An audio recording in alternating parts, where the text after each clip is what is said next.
Okay, magandang gabi sa inyong lahat at binabati ko lahat ng manunood sa paksa na ating tatalakayin ngayon.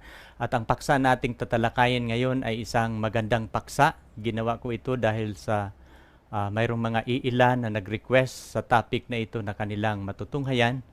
At ngayon ay inyong nang mapapanood. Ang paksa na ating tatalakayin ngayon ay patungkol sa bautismo. Kaya nga pinamagatan ko ito, ang bautismo sa Biblia. Ating pag-aralan ang biblical mode of baptism. Pero bago tayo dadako sa ating talakayan o pag-aaral ngayong gabi, imbitahan ko kayo na yuyuko sa isang panalangin. Dakila naming Diyos, kami po'y lubos na nagpapasalamat muli na muli mong binuksan ang aming gawain, the Gospel of Jesus Christ. Salamat Ama na inyong pinagkaloob, inyong dininig ang aming mga samo sa inyo, na kami ay makapagpatuloy sa inyong gawain. Salamat sa inyong paggamit sa aming mga kapatid, na muli kaming makapagbukas sa ganitong uri ng pangangaral. Pagpapalain lahat ng sponsor namin, Panginoon, na kayo, na sa pamamagitan nito kami nakapagpatuloy at umaasa kami na inyo ding pagpapalain ang lahat na nanunood o manunood ngayong gabi, na kanilang maunawaan ang inyong panawagan sa kaligtasan at paglinis higit sa lahat sa kanilang mga kasalanan. Akin ding pinapanalangin ang lahat naming mga kaibigan saan mang dako sa mundo, na sila po'y pagpapalain sa paksa na aming tatalakayin. Umaasa kami na inyong patnubay aming maranasan at hinihiling namin na samahan ninyo kami. Pinapanalangin namin ang paglukob ng banal na Espiritu sa gabing ito, na magawa namin ang aming bahagi. Pagpapalain din lahat naming mga gamit, Ama, na magagamit namin itong lubos hanggang matapos ang paksa na aming tatalakayin. Salamat sa pagdinig ninyo sa aming dalangin, sa pangalan ng aming Panginoong Hesus. Amen. Okay, bago tayo dadako sa ating paksa na ating tatalakayin, batiin ko muna ang lahat nating mga viewers, no, sa iba't ibang bansa, no? At una kong babatiin ang mga kapatid natin sa Kuwait. At makikita, ito yung pinakaunang video na aking gagawin, ating dadalhin sa sanlibutan. Ulitin ko ang pasasalamat sa inyong lahat dyan, no? Babatiin ko ang ilan nating mga kakilala dyan, si Brother Nelson Valencia, no? Si Sister Wilma at si Sister Karen, no? Si Sister Janeline, na sa inyo nagmula ang kamerang ating ginagamit ngayon, at sa iba pa nating mga kasamahan dyan sa buong iglesia ng Kuwait. Babatiin ko rin ang mga kaibigan natin sa Japan, no? Lalo na kay Gloria Paz Inabi, no? At hinihintay ka namin na makarating sa ilang mga araw. Ay balak mong uuwi dito sa Pilipinas. Si Joy Martinez, no? At si Risa Matsumoto. Sister, magandang gabi sa inyong lahat. At sa iba pa nating mga kaibigan natin dyan, hindi ko mabanggit siguro lahat. Nalilimutan ko ang iba nating mga kaibigan dyan sa Japan. No, sa Israel, babatiin ko rin ang ating mga manunood sa Israel. Si Sister Mi, magandang gabi sa iyo, kapatid.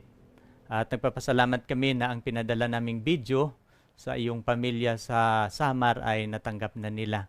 At ang request mo kagabi na hinihintay mo ang panibagong video, ngayon gagawin na namin, no? Si Idna Sigal, no? Isa sa ating mga sponsor dyan sa Israel. Sister, dadalaw uli ako sa iyong kapatid sa Caloocan bago magkatapusan. At ituloy natin ang Bible study sa iyong mga kapatid.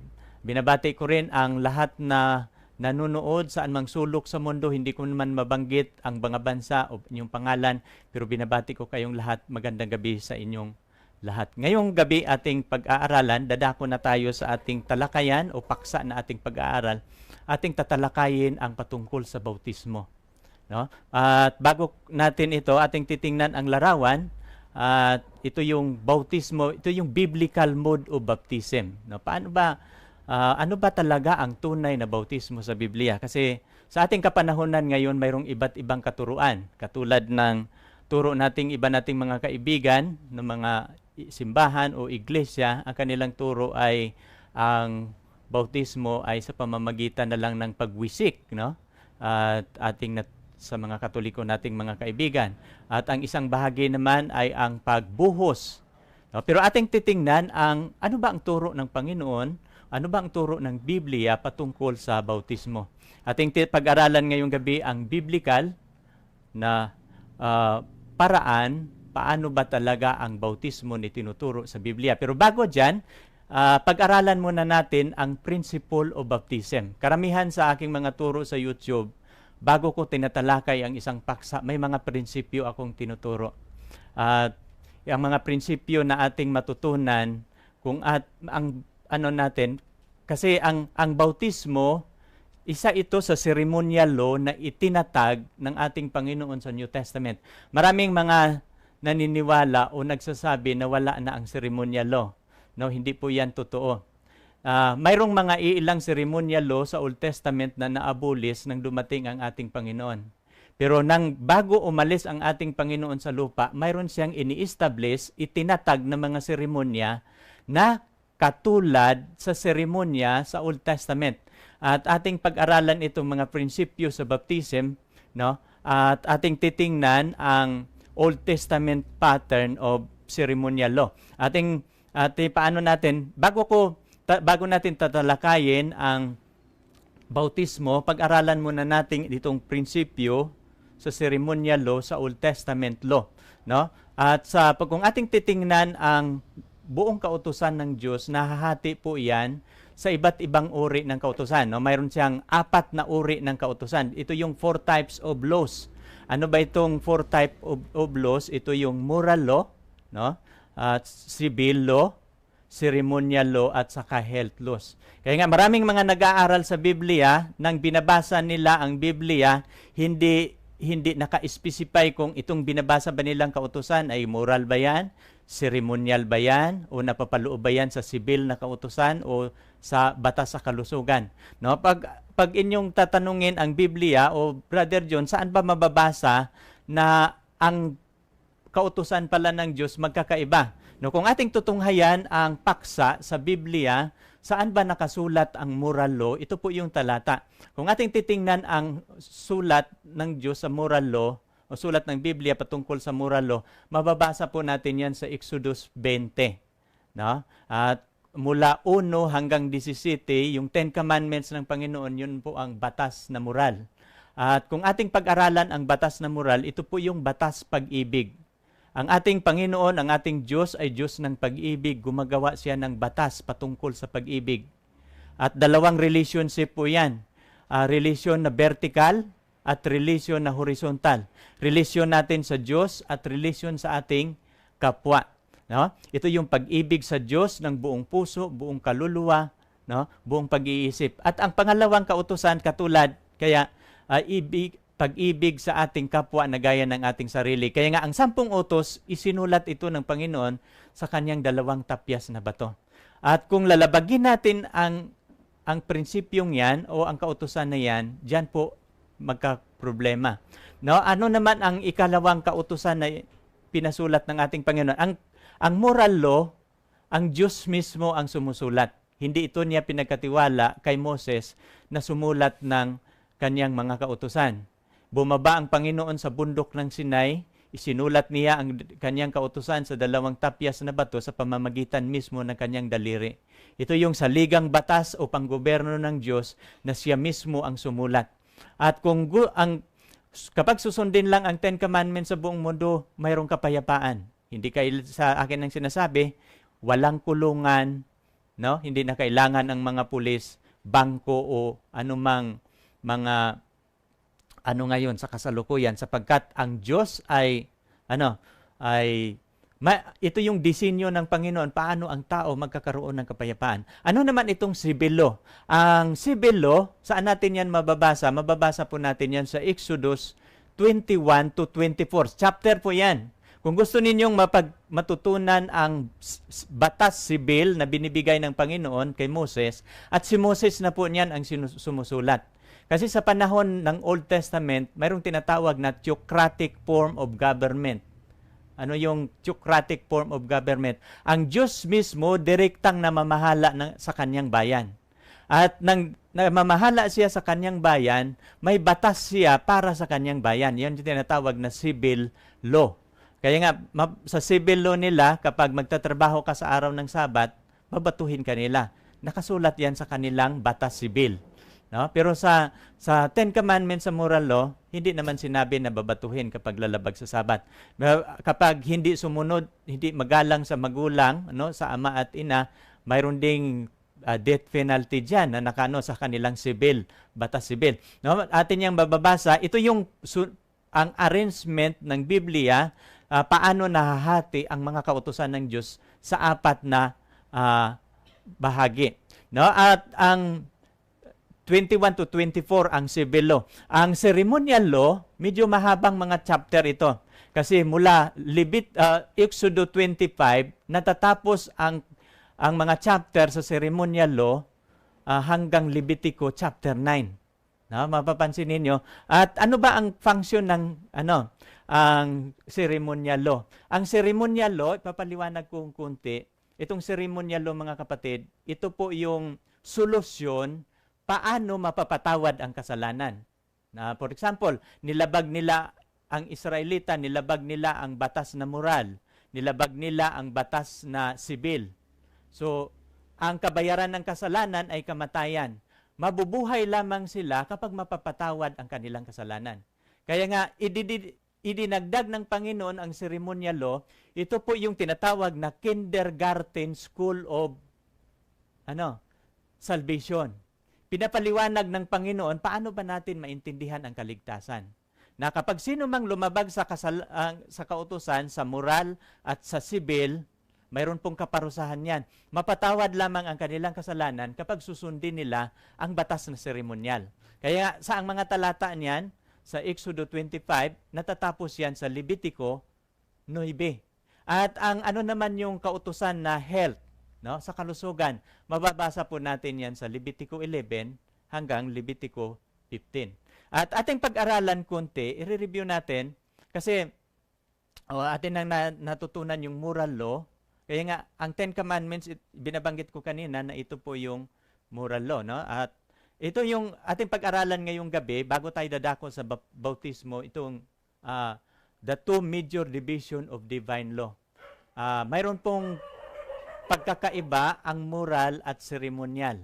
Now, bakit ba itinatag ng Panginoon? Ano bang layunin ng Panginoon kung bakit niya ibinibigay ang batas na moral? Ang batas na moral, ito po yung standard of righteousness.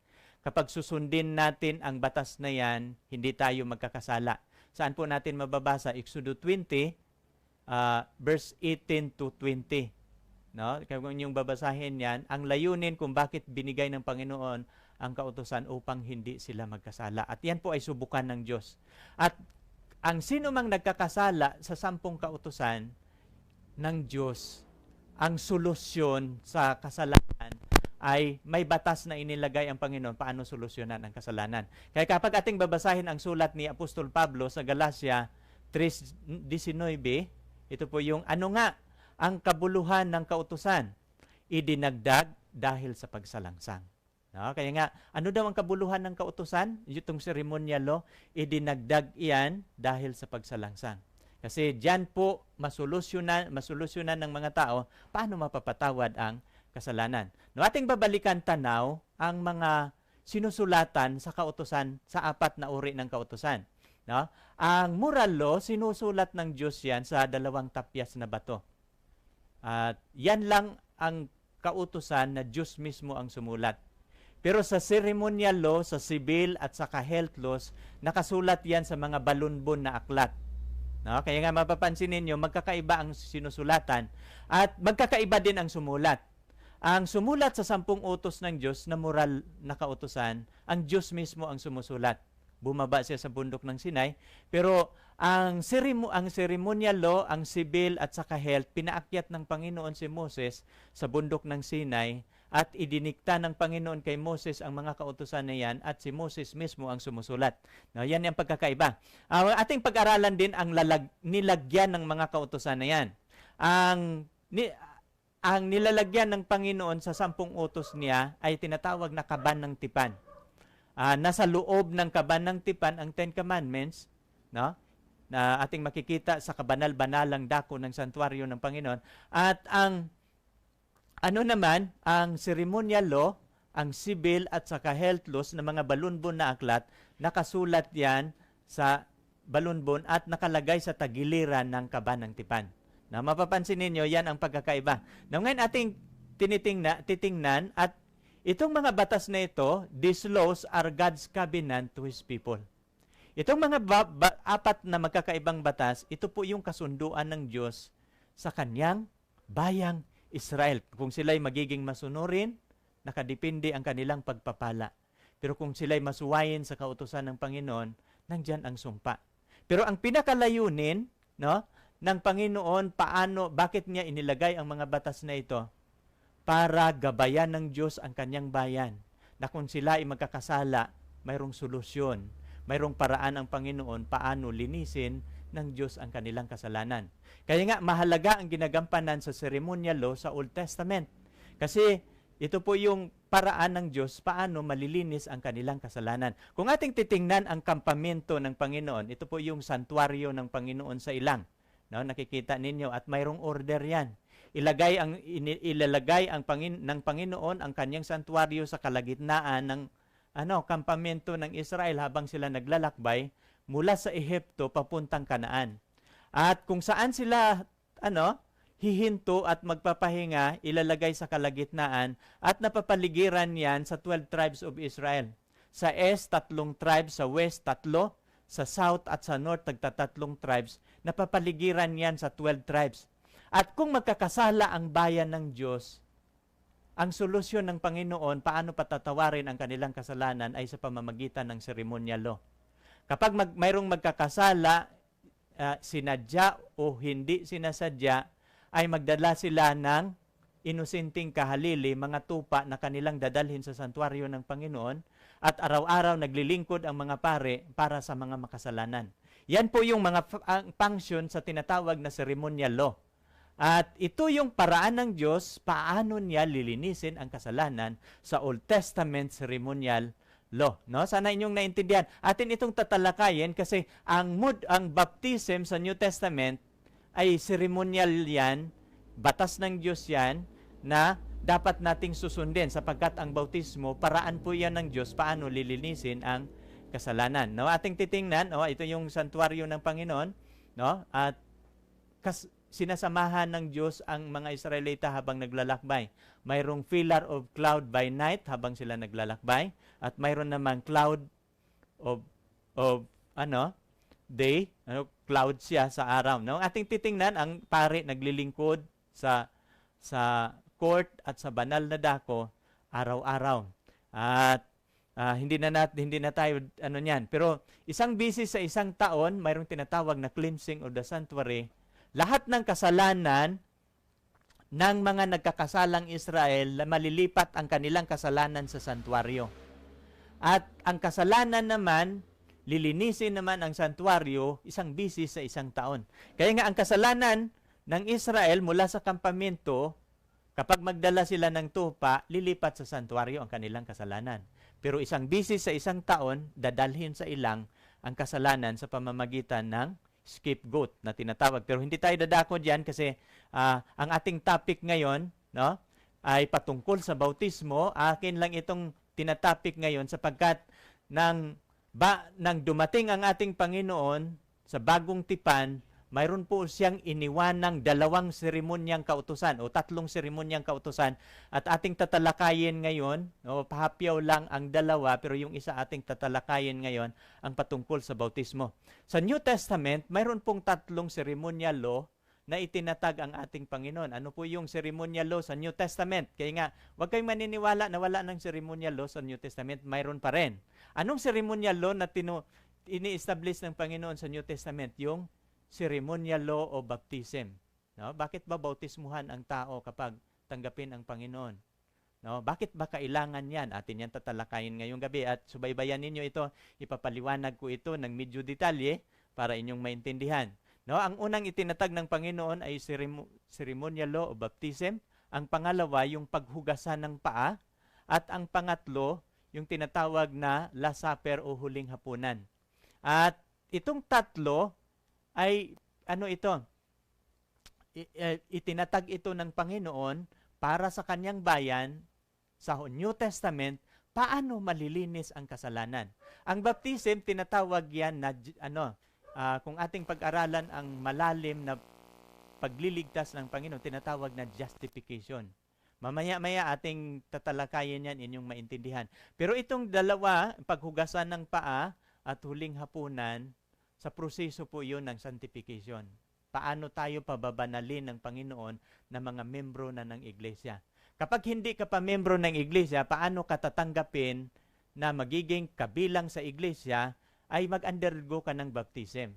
Pero kung ikaw ay membro na ng iglesia pero nagkakasala ka pa, ang seremonya na ipapagawa ng Panginoon ay ang paghugasan ng paa at yung seremonya patungkol sa communion service o yung huling hapunan na tinatawag. Ngayon dadako tayo, no? Kaya nga, may kinalaman ba yan ang bautismo sa paghugas sa kasalanan? Mayroon po. Kung ating babasahin ang Gawa 22:16, si Apostol Pablo ay pagkatapos niyang nakakita sa pangitain, nabulag siya, tapos pinagaling ni Ananias. Pero sabi ni Ananias, pagkatapos niyang nakakita muli, sabi ni Ananias kay Pablo, at ngayon, bakit ka tumitigil? Magtindig ka.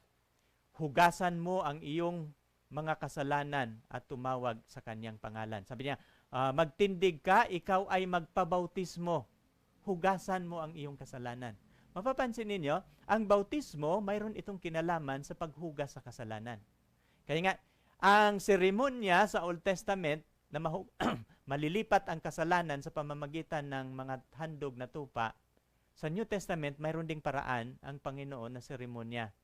Na kapag tayo magpabautismo, ay huhugasan pala ng Diyos ang ating kasalanan. Kaya sabi ni Ananias kay Pablo, bakit ka tumitigil? Magtindig ka, ikaw ay magpabautismo, hugasan mo ang iyong kasalanan. No? At tumawag ka na sa kanyang upang mapatawad ang iyong kasalanan, tapos upang tatawag ka sa kanyang pangalan. Mayroon ding nagtanong kay Pedro habang nangangaral si Apostol Pedro sa Gawa 2. Sabi ng mga audience ni Apostol Pedro, yung 3,000 na nagpabaptize, mga kapatid, anong gagawin namin? Pero nang nasaktan ang kanilang puso dahil sa pangangaral ni Pedro. Pero sa 38, ito yung sinabi sa kanila ni Pedro, magsisi kayo at magpabautismo ang bawat isa sa inyo sa pangalan ni Hesukristo sa ikapagpatawad ng inyong kasalanan at tatanggapin ninyo ang kaloob na Espiritu Santo. Mapapansin ninyo, nang tinanong ng mga tao, anong gagawin namin? The response and answer of Peter, sabi niya, magpabautismo ang bawat isa sa inyo sa pangalan ni Hesukristo sa ikapagpatawad ng inyong kasalanan. So pagkatapos magsisisi, anong gagawin ng tao? Magpabautismo. Para sa ikapagpatawad ng inyong kasalanan. Napapansin ninyo, ito yung paraan ng Diyos, ito yung seremonya na inuutos ng Panginoon sa New Testament. Katulad ito sa ceremonial law sa Old Testament, paano lilinisin ng Diyos ang kanilang kasalanan. Sana inyong naintindihan na kapag hindi pala tayo magpabautismo, kung ikaw dumadalo sa simbahan tapos ayaw mong magpabautismo, ang kalagayan mong yan ay para kang pumunta sa hospital na ayaw mong magpagamot sa doktor ng hospital.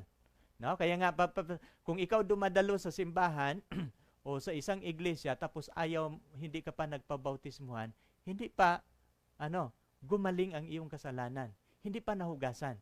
Kasi ang bautismo sa Biblia, nagsimbolo po yun ng paglinis ng Diyos sa kasalanan. Isang larawan sa bautismo sa Biblia, katulad po ito ng kasal.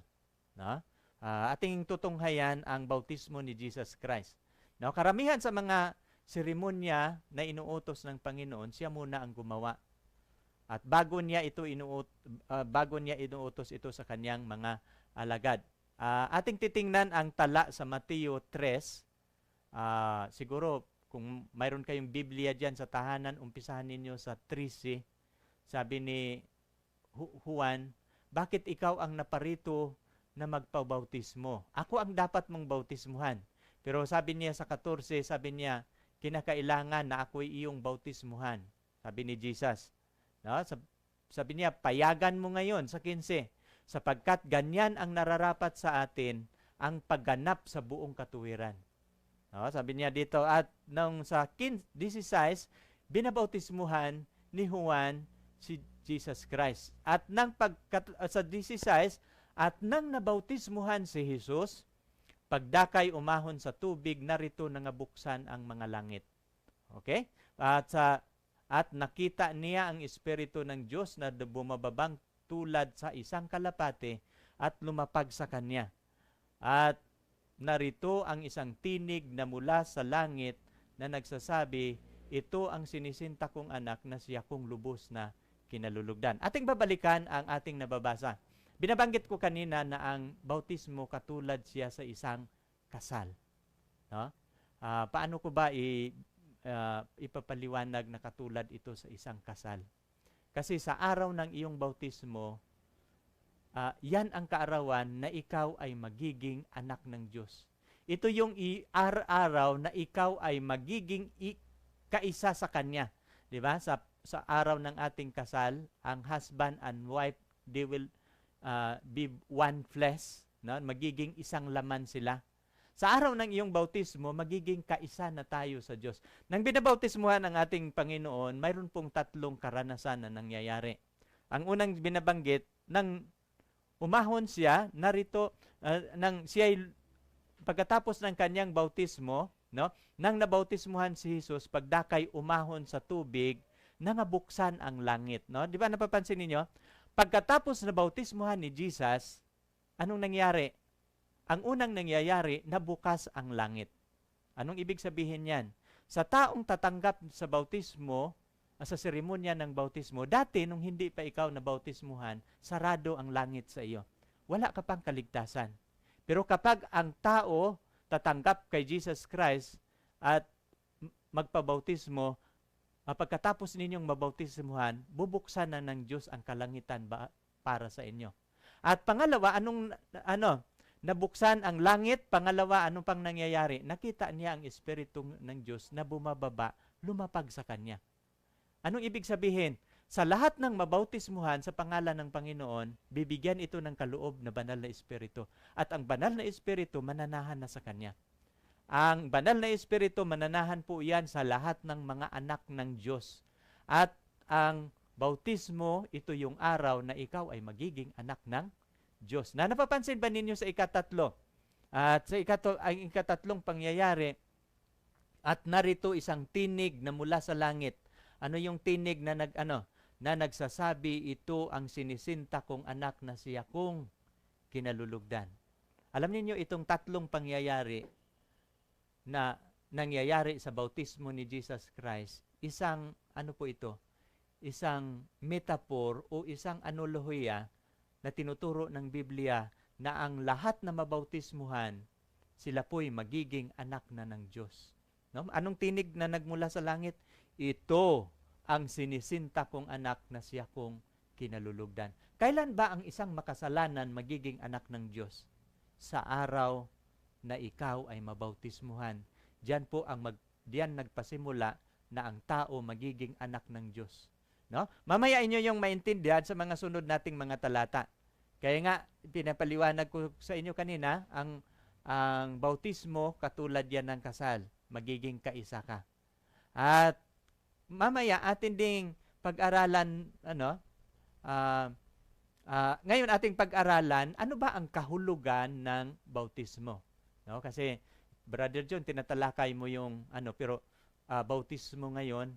Pero ating pag-aralan ang iba't ibang anggulo ng mga simbolo o kahulugan ng bautismo. Ating pag-aralan ngayon, ano ba ang kahulugan ng bautismo sa Biblia? Kung ating babasahin ang sulat, no, ito yung tunay niyang kahulugan. Ang bautismo galing yan sa original na salitang Greek, no, Griego, na ang salita ay baptizo, no? Ito yung niya dito, no? Ang salitang bautismo galing sa salitang baptizo sa Greek na nangangahulugang ilubog sa ilalim ng tubig.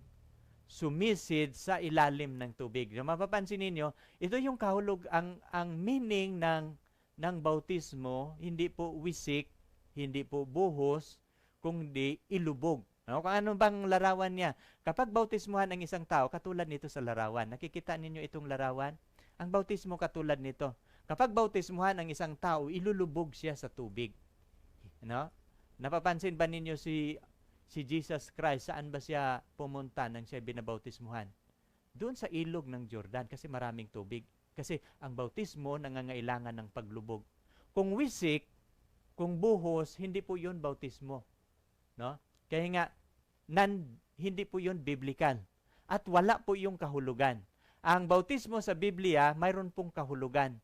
At ang kahulugan nito, ating pag-aralan ngayon. Ano ba ang kahulugan? Ano ba sa sulat ni Apostol Pablo, ito po yung meaning ng baptism.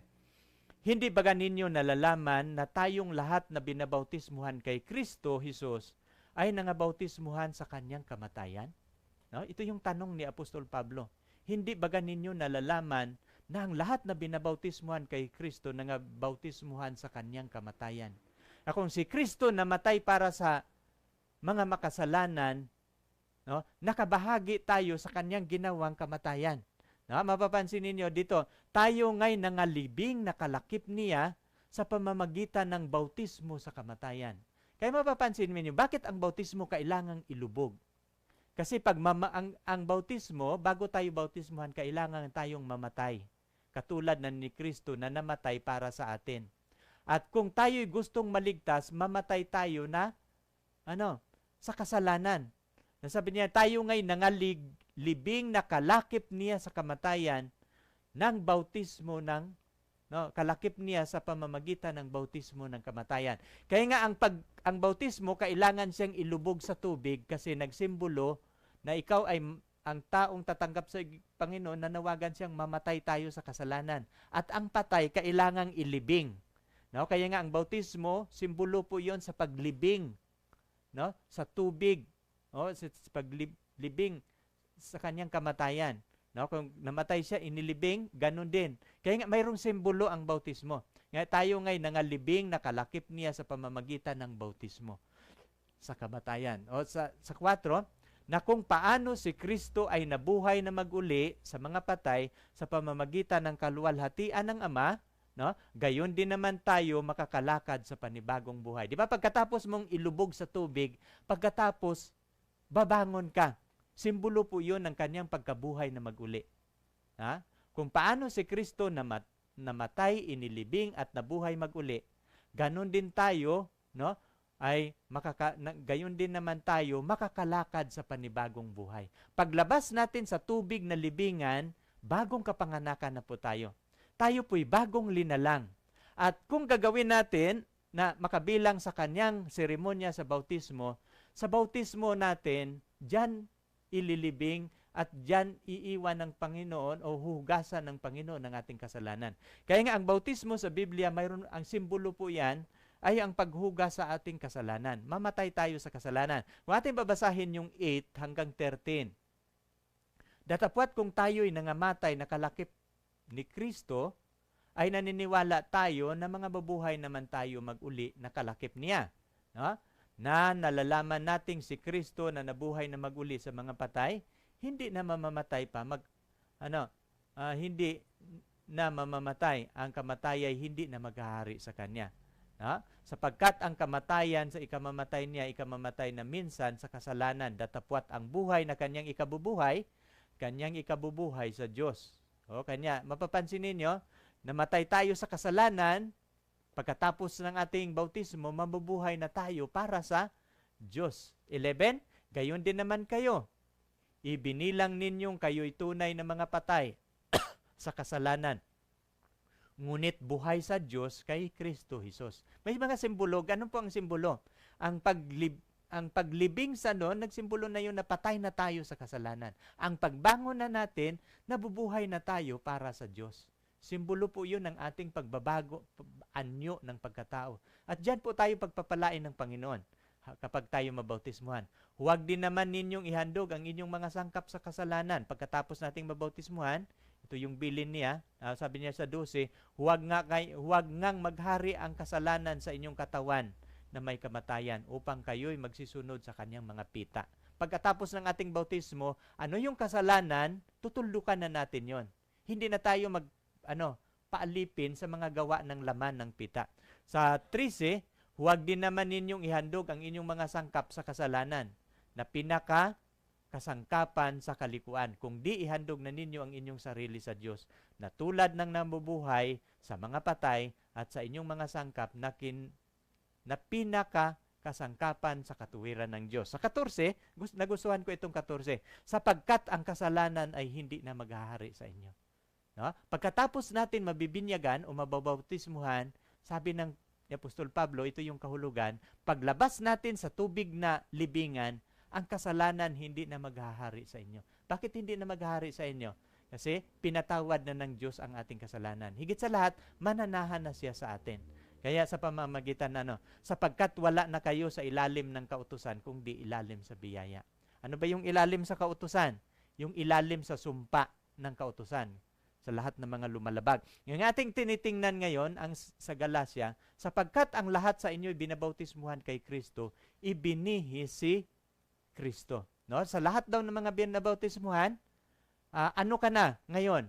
Hindi ka na makasalanan. Ibinihis na si Kristo sa iyong pagkatao. Pinatawad ka na. Alam niyo ang seremonya sa bautismo, ito yung turo ng Panginoon. Paano ba tayo lilinisin ng Diyos sa ating kasalanan? Pero marami kayong matutunan ngayon sa ating tatalakayan kasi marami tayong pag-usapan ngayon, no? Ngunit isa-isahin natin ito. No? Paano ang binyag sa mga maliliit na mga bata? No? Sa ating kapanahunan ngayon, majority sa ating kapanahunan ay ako'y born Catholic. At ipinanganak akong Katolik sa isang debutong kursilistang magulang. Parehong naglilingkod ang aking papa at mama sa simbahan. At sa bukid kami nakatira. Ang pari minsan lang umaakyat doon. At kung hindi makarating ang pari, ang aking papa ang mag-undergo sa pagmimisa. No? Pero mapapansin ninyo ay nabibinyagan akong bata pa. No? Maring ilan sa inyo, binibinyagan din na bata. Atin itong i-settle down, i-reconcile natin ito. No? Paano itong mga binibinyagan ng mga bata? No? Okay kaya ito? Turo kaya ito ng Biblia? Ating nakikita ang dalawang katuruan ng ang bautismo, hindi talaga yung tawag na binyag. Ang ano niyan, bautismo talaga. Pero mapapansin ninyo, okay ba ang pagbinyag sa mga bata? Ating titingnan ang biblical, ang komisyon ng Panginoon, paano ba bago bautismuhan ang tao, ano bang kailangan niyang gagawin? Ito yung kailangan niyang gagawin bago siya bautismuhan. At titingnan natin ang mga bata kung makapasa ba dito sa prerequisite, paano ang tao bautismuhan. No? At kung ating babasahin itong Great Commission ng ating Panginoon, Mateo 28:19 at 20. Dahil dito magsiyaon nga kayo, at gawin ninyong mga alagad ang lahat ng mga bansa, at inyo silang bautismuhan sa pangalan ng Ama, ng Anak, at ng Espiritu Santo, at ituro ninyo sa kanila na kanilang ganapin ang lahat ng mga bagay na inuutos ko sa inyo. At narito ako'y sumasa inyo palagi hanggang sa katapusan ng sanlibutan. Napapansin ba ninyo, ano ang turo ng ating Panginoon patungkol sa bautismo? Sabi niya, magsiyaon kayo. Gawin ninyong alagad ang lahat ng mga bansa. Sa palagay ninyo ang bata, magiging kayang alagad kung inyong tuturuan ang mga bata, maliliit, sanggol? Hindi yun pwede magiging alagad. Na mapapansin ninyo, at inyong bautismuhan sa pangalan ng Ama, Anak at Espiritu. Ituturo ninyo sa kanila na kanilang ganapin. Na mapapansin ninyo, hindi po yun applicable sa mga maliliit na mga bata. Ang komisyon ng Panginoon na sa bautismo ay ituturo ito sa mga malalaking tao na. Napapansin ba ninyo, ilang taon si Jesus Christ nang siya ay pumunta kay Juan upang magpabautismo? Kung inyong babasahin sa tala ng Lucas, 30 years old si Jesus Christ nang binabautismuhan ni Juan. Na mapapansin ninyo, walang bata na mababasa natin sa Biblia na binabautismuhan. Mayroon mababasa natin sa Biblia, inihandog sa templo. Ito yung hindi po yung tawag na dedication po yun. Ididikit lang ang bata nung pinanganak si Jesus Christ, after 8 days, tinuli siya at dinidikit sa templo, dedication ng child yon, pero hindi po yun bautismo. Magkakaiba po ang bautismo sa child dedication. No? At sabi niya dito, ituturo ninyo sa kanila ang lahat ng mga bagay na inuutos ko sa inyo. Ito yung discipleship, pero ang mga disipulo ng Panginoon, hindi mga bata, kundi mga malalaking tao. Ito yon. At sa atong ihambing din natin sa Gawa 16, 15 at 16, sinasabi niya sa kanila, magsiyaon nga kayo sa buong sanlibutan, inyong ipapangaral ang ebanghelyo sa lahat ng kinapal. Ang sumasampalataya, mabautismuhan, maliligtas. Datapwat ang hindi sumasampalataya, papaparusahan. Mapapansin ba ninyo ang utos ng Panginoon sa komisyon ng Panginoon? Magsiyaon kayo sa buong sanlibutan. Ipangaral ninyo ang mabuting balita. No? Bago bautismuhan ang tao, ipapangaral mo na. Sa Mateo, bautismuhan mo na sila bago aral. No? Kasi bautismuhan ninyo sila sa pangalan ng Ama, Anak at Espiritu. Pag sa 19, sa 20, ituturo ninyo sa kanila. Dito naman, una ang pang-aral bago bautismo. Pwede po yun siya magkabaliktad. Mayroong mga naglilingkod sa Panginoon na hindi naaralan na bautismuhan. No? Katulad ko, nang pumasok ako sa simbahan ng Seventh-day Adventist, unang araw nabaptize kaagad ako kasi gusto kong magpabaptize. Mayroong bumubulong sa akin na magpabaptize ako. Sinunod ko yung tinig. Nagiging membro ako ng Seventh-day Adventist na hindi na Bible studyhan. Pero pagkatapos ng aking baptism, mayroong nag-Bible study sa akin. Yun po yung applicable po yun sa Mateo 28.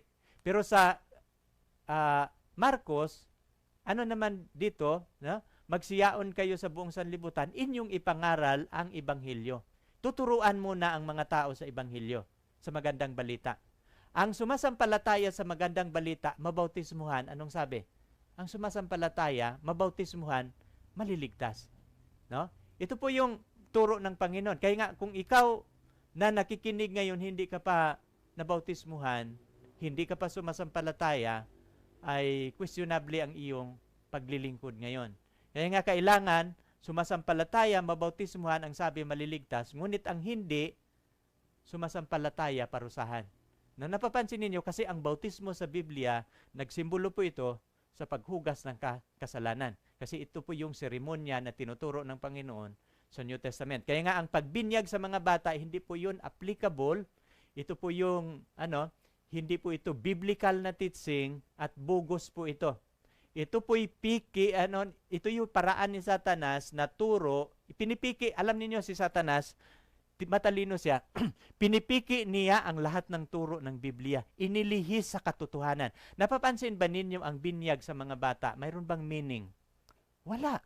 No, napapansin ba ninyo ang buhos, wisik? Ano bang kahulugan kung wiwisikan ang bata? Ang biblical meaning sa wisik. Mayroon ka bang mababasa sa Biblia kahit isang talata? Wala, that is non-biblical teaching. At yung bubuhusan ka. Alam niyo nung ako'y binibinyagan sa Katoliko, 8 years old na akong binibinyagan. At bigla lang akong dinampot ng aking ninong, dinala kaagad sa altar, doon yung pari, binubuhusan ng aking noo ng tubig. Yun yung paraan sa pagkaya alam ko nung binibinyagan ako nung ako'y Katoliko pa. Pero sa Biblia, kahit bubuhusan ka ng tubig, wala po yung kahulugan. Hindi katulad sa bautismo sa Biblia na kapag bautismuhan ka, ililibing ka sa tubig. Nagsimbolo po yan ng kamatayan. Tinanggap mo ang kamatayan ng ating Panginoon. No? At paglibing. At kung nakalibing tayong kalakip o kasama niya sa libingan, at kung tayo'y lalabas sa tubig ng libingan, no, makalakad na tayo sa panibagong buhay, bago na tayong pagkatao. Yun ang pagkabuhay na mag-uli. Na mapapansin ninyo, ganun ang kahulugan ng bautismo. Pero ang bautismo sa bata, wala po yung kahulugan. No? At paraan po yun ng kaaway. No? At kung ating gagawin ang hindi turo ng Biblia, wala pong kaligtasan dyan. Kasi ang ating kasalanan, hindi malilinis. No? Paano ba, kailan ba nagpasimula ang pagbinyag o bautismo sa mga bata, o hindi naman natin matawag ng bautismo, sa pagbinyag sa mga bata. Kung ating babasahin, ito yung mga referensya na ating gagamitin ngayong gabi, yung Feet of Our Fathers sa 94th edition, no, sa page 277. Ito yung sulat ni Cardinal James Gibbons. Sabi niya dito, sa ilang mga siglo, pagkatapos ng pagkatatag ng Kristyanismo, ang bautismo ay pangkaraniwang isinasagawa sa pamamagitan ng paglubog. No? Inaamin sa sulat ni Cardinal Gibbons, no, sa ilang mga siglo, yung pinakaunang turo ng Biblia, anong mode of baptism? Ang bautismo sa unang kapanahunan, sa panahon ng Biblia, paglubog. Pero sabi niya dito, ngunit mula noong ika-12 siglo, sa 12th century, ang gawain ng pagbautismo sa pamamagitan ng pagbuhos o pangibabaw sa Iglesia Katolika. No, mapapansin ninyo, kailan ba nag-umpisa ang binyag na binubuhusan na, hindi na, o ini-sprinkling na, hindi na lubog? Nagpasimula po na yan sa 12th century. Sino ang nagbago? Ang Iglesia Katolika, no? Ang nagbago niyan. Sapagkat sa pamamaraang ito ay magagawa ng may kaunting sagabal lamang kaysa bautismo sa paglubog. Ito pala ang dahilan kung bakit nila binago. Ano lang, for convenient and comfort, no? Kasi pag wisik lang nga ay conveniente ka naman magbibinyag, no? Kung bubuhusan mo lang ng konting tubig, hindi ka napupunta sa ilog. Kaya nga, binabago nila yung binyag sa Biblia, ginagawa na lang nilang wisik o buhos. Pero ito pa, isa pa niya, ginagamit ng Iglesia ang kanyang discretion sa paggamit ng pinaka maginhawang paraan sang-ayon sa kalagayan ng panahon at lugar. Kaya pala, conveniente lang pala ang sinunod nila. Pero kapag susundin natin yan, mapapansin ninyo yan, kapag hindi turo ng Panginoon, mayroon po akong halimbawa sa Biblia, ang dalawang anak ni Adan, si Cain at si Abel, ay sila po'y naghahandog pareho sa Panginoon. Ang requirements ng Panginoon na ihandog para sa kanya ay tupa. Ba? At si Abel, sapagkat siya ay magbabantay ng tupa, nagpili siya ng pinakamagandang tupa na kanyang dadalhin sa altar ng Panginoon upang ihandog. Pero si Cain, sabi niya, ay siyempre si Abel ay tupa ang dala kasi ay tupa naman ang kanyang alaga. Ako ay gardinero. Ako ay mga halaman ang akin. Magdala din ako ng handog sa Panginoon, halaman o mga prutas. So nagdala si Cain ng handog niya mga prutas. Mapapansin ba ninyo? Saan sa dalawang anak ni Adan na tinanggap ang kanilang handog? Kung ano ang requirements ng Panginoon sa paghandog, yan ang tinanggap ng Panginoon. Pero bakit hindi niya tinanggap ang handog ni Cain? Kasi hindi po yun requirements ng Panginoon. No? Sarili niyang paraan. At ang iglesyang ito gumawa ng kanyang sariling kumbinyenteng paraan para madali ang pagbinyag sa mga tao at para wala ng question, bata na lang ang bibinyagan. Samantalang ang turo ng Biblia, pangaralan sila muna, tuturuan muna sila, kung mananampalataya, saka na sila bibinyagan. Kaya ang Panginoon hindi namimilit No? Habang pinapangaral sa kanyang mga alagad, kukunan ng desisyon kung sila'y mananampalataya, saka na sila bautismuhan. Kung hindi sila mananampalataya, hindi sila bautismuhan. Kasi mayroon tayong freedom of choice. Hindi ka pipilitin ng Panginoon. At doon ka pagpapalain ng Panginoon kapag ikaw ay magpasya sang-ayon sa kanyang pananawagan. Na mapapansin ninyo ito, sarili niyang kumpinyente, human way of salvation po ito.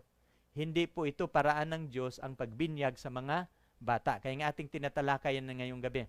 No, kaya nga sa sulat ni Apostol Pablo sa 4:5 ng Episo, isang Panginoon, isang pananampalataya at isang bautismo.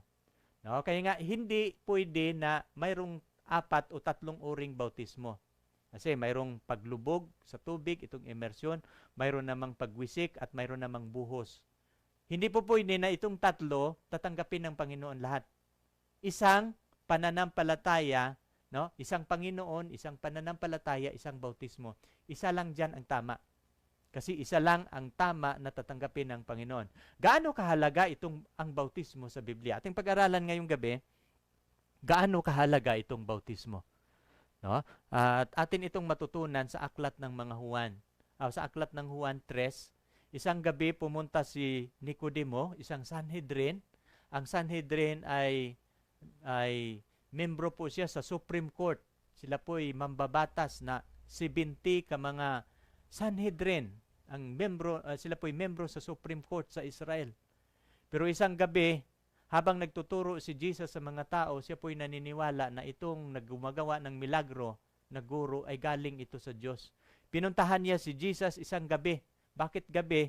Ayaw niyang makita sa mga tao kasi malaking kahihiyan na ang isang Sanhedrin lumalapit sa ordinaryong guro. Sabi niya, Rabbi, nalalaman naming ikaw ay isang guro na nagbuhat sa Diyos. Sabi niya, guro, nalalaman ko na ikaw ay guro na nagbuhat sa Diyos. Sapagkat walang makakagawa ng mga tanda na iyong ginagawa, maliban kung sumasa Kanya ang Diyos.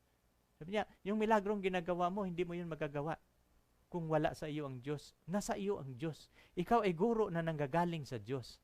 Pero alam ninyo, si Jesus Christ, hindi niya pinagbigyan si Nicodemo sa kanyang sinasabi. No? Kanyang pagpupuri. Tinitingnan ni Jesus Christ ang pangangailangan ni Nicodemo. Na bagamat siya ay guro ng Israel, mambabatas sa Israel, mayroon po siyang kakulangan. No? Na hindi niya naranasan ang kapanganakan muli. Kaya nga sabi ni Jesus Christ, sumagot si Jesus sa kanya na sinasabi, katotohanan, katotohanan, sinasabi ko sa iyo, maliban na ang tao ipanganak siya muli, hindi siya makakakita sa kaharian ng Diyos. Sabi niya kay Nicodemo, maliban na ang tao ipanganak siya muli, hindi siya makakakita sa kaharian ng Diyos. So, tinanong siya ni Nicodemo, anong ibig sabihin sa ipanganak muli? No? Sabi ni Nicodemo sa 4, sabi niya, paano maipanganak ang tao kung siya'y matanda na? Kung kailangan sa isang malaking tao ang kapanganakan muli, paano mangyayari na ang malaking tao ipanganak muli? No? Paano maipanganak ang tao kung siya'y matanda na? Kung kailangan ko ang kapanganakan muli, kailangan mo ang kapanganakan muli, paano mangyayari ang proseso sa kapanganakan muli? Makapasok baga sa tiyan ng kanyang ina at ipapanganak? Ito yung tanong ni Nicodemo. Pero anong sabi ni Jesus Christ? Katotohanan, katotohanan, sinasabi ko sa iyo, maliban na ang tao ipanganak sa tubig at ng Espiritu, ay hindi siya makapasok sa kaharian ng Diyos. Napapansin ninyo? Maliban na ang tao ipanganak sa tubig at sa Espiritu, hindi siya makapasok sa kaharian ng Diyos. Ano ba itong kapanganakan sa tubig? Ang kapanganakan sa tubig, ito po yung bautismo. Kaya nga kapag ang isang tao magpabautismo, no, sa pangalan ng ating Panginoon, ano yun? Yun yung kapanganakan sa tubig. At Espiritu, ito po yung, itong dalawa, ng dalawang binabanggit ng Panginoon, ito po yung, ang kapanganakan sa tubig, ito po yung tinatawag sa Biblia na justification. No? At ang kapanganakan sa Espiritu, ito po yung sanctification. Ang unang kapanganakan sa tubig, ito po yung pag-aaring ganap. Ano bang ibig sabihin ng pag-aaring ganap? Ito po yung kapatawaran ng kasalanan. Kailan ba patatawarin ng Diyos ang ating kasalanan? Kapag tayo ipanganak sa tubig. Kapag ang isang tao mabautismuhan, no, ilubog siya sa tubig, yun yung kapanganakan sa tubig. At ang pangalawa, kapag siya matapos mabibinyagan sa tubig, ibibigay ng Panginoon ang banal na Espiritu Santo. Ang banal na Espiritu Santo na titira sa iyo, mananahan sa iyo, siya ang magtuturo na babaguhin ang iyong hindi magandang ugali. No? Ang iyong pagiging makagalitin, ang iyong magiging mapagmura, ang iyong pagiging ugaling mo sinungaling, babaguhin ng Holy Spirit yan. No? Kaya nga, ang Diyos, ang banal na Espiritu, ang mag-undergo sa ikalawang kapanganakan. Ang unang kapanganakan ay tubig. Bautismo po yun. At pagkatapos mong mabibinyagan ng tubig, mananahan na sa iyo ang banal na Espiritu. At ang banal ng Espiritu, ang mga ngasiwa, na ikaw din, isusuko mo ang iyong buhay sa panggabay at pangunguna ng banal na Espiritu Santo para mabago ka. At doon po ang proseso sa kabanalan. Kaya nga, sabi ni Jesus Christ kay Nicodemo, maliban na ang tao ipanganak sa tubig at sa Espiritu, hindi siya makapasok sa kaharian ng Diyos. Kaya nga, napakahalagang maintindihan natin ang kahalagahan ng bautismo. Sabi ni Jesus Christ kay Nicodemo, ang ipinanganak sa laman ay laman. Ngunit ang ipinanganak sa Espiritu ay Espiritu. Kaya nga, huwag kang magtaka, no? Na kailangan mong ipanganak muli. No? Kaya nga sabi niya, ang ipinanganak ng laman, laman. Mayroon akong topic sa YouTube, yung tinatawag na How to be Born Again. Kung gusto mong magiging detalye, maintindihan mo itong kasaysayan kay Nicodemo, panoorin mo yung How to be Born Again. May matutunan po kayo doon.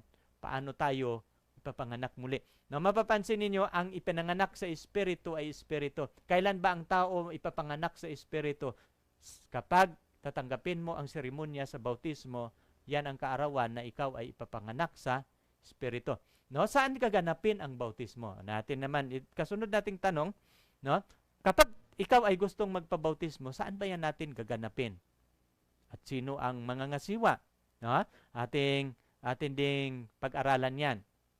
Ang bautismo, hindi po yun gagawin po yun kung saan mayroong maraming tubig. Ako po yung nagiging mangangaral sa kulungan. May mga city jail, sa Calamba City Jail, Tagaytay City Jail. Nagtuturo po ako niyan sa mga kaibigan nating mga nakakulong. Pero ako'y nagtuturo sa kanila. Pero mayroong mga iilan na yung sa Tagaytay City Jail, 18 po ka mga tao ang nagdesisyon na magpabaptize. Pero hindi sila pwedeng lalabas sa silda para magpabaptize, baka tatakas. Ang ginagawa namin, bumili kami ng drum, 2. No? Doon namin sila binibinyagan sa drum. Pag mabawasan na yung tubig, dagdagan namin ng tubig, iba naman ang papasok sa drum. Kasi ilulubog lang naman siya. Pero mayroong officiating minister, no? Mayroong isang pastor na mangangasiwa sa pagbibinyag. No? Nang nagtuturo ako sa Calamba City Jail, 28 po ka mga tao ang nagdesisyon doon. Silang 28 binibinyagan sa drum. No?